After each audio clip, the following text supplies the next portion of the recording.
નમસ્કાર દર્શકો, પ્રથમ ન્યૂઝ ચેનલમાં આપનું સ્વાગત છે। રજૂ છે આજના સૌથી મોટા અને તાજા બ્રેકિંગ ન્યૂઝ। ચાલો શરૂ કરીએ આજના મુખ્ય સમાચારો સાથે।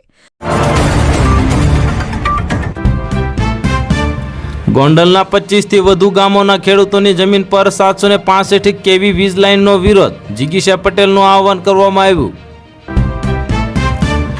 યુરોપમાં ગરમીએ કાળો કેર વર્તાવ્યો, સરકારી એજન્સીના આંકડા બળબળતા તાપને કારણે 1000થી વધુ લોકોએ જીવ ગુમાવ્યા। આ માત્ર એક પેપર લીક નથી, યુવાનના ભવિષ્યની ચોરી છે। રાહુલ ગાંધીનો મહારાષ્ટ્ર ટેટ 2026 પેપર લીક પર સરકાર પર મોટો હુમલો કરવામાં આવ્યો। ભગવાન શ્રી જગન્નાથજીની 149મી રથયાત્રાની તડામાર તૈયારી, આજે જળયાત્રાનું આયોજન, ભાવિક ભક્તોમાં હરખની હેલી જોવા મળી। પીએનજી અને એલપીજી બંને કનેક્શન છે એવા લોકોને 1 જુલાઈથી ઇન્ડિયન અને એચપી અને ભારત ગેસના સિલિન્ડર નહીં મળે અને નવા નિયમો વધુ કડક બનશે। સુરત એરપોર્ટ પર મોટી દુર્ઘટના ટળી, લેન્ડિંગ વખતે ઇન્ડિગોની ફ્લાઇટ પર ગ્રીન લેઝર લાઇટ ફેંકાતા ચકચાર, સુરક્ષા એજન્સીઓ એલર્ટ થઈ ગઈ।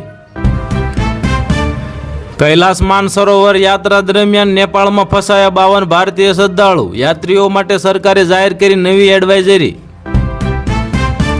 સૌરાષ્ટ્રની સૌથી મોટી રાજકોટ સિવિલ હોસ્પિટલમાં અંધેર રાજ, લાખોની રિક્ષાઓને હવે ધૂળ ખાઈ રહી છે, દર્દીઓ પરેશાન થઈ રહ્યા છે।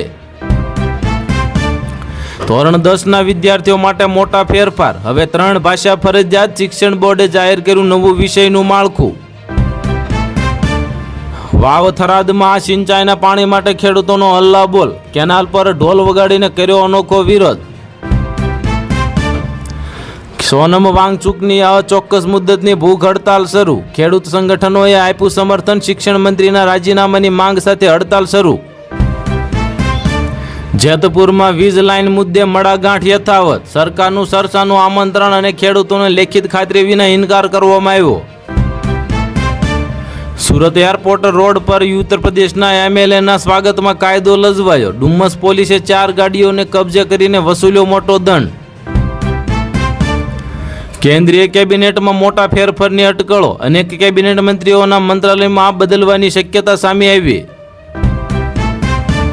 રાજ્યમાં ચાલુ શૈક્ષણિક વર્ષથી ધોરણ 10માં હવે 3 ભાષાઓ ભણવી ફરજિયાત, નવી શિક્ષણ નીતિ મુજબ વિષય માળખામાં ફેરફાર કરવામાં આવ્યા।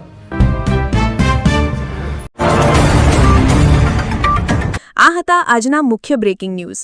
વધુ સમાચારો અને અપડેટ્સ માટે જોતા રહો તમારા ન્યૂઝ ચેનલ।